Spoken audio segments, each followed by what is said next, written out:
What we've got here is an injector bypass kit. This quick couples in line on your pressure washer, 4-gallon minute, 8-gallon minute. Specify the size when ordering. Uses a high draw injector with a ceramic ball, and then we bypass the injector. Why do we want to bypass the injector? A couple of reasons. We bypass it when we want to rinse with low pressure, especially for soft washing, and then we won't have any chemical being added.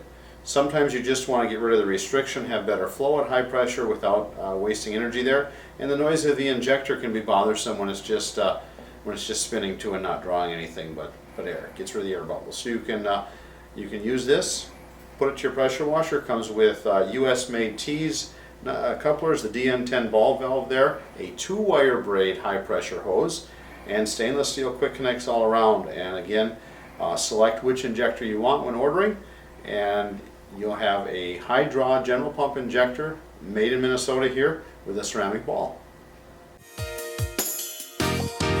American pressure, spray it, don't say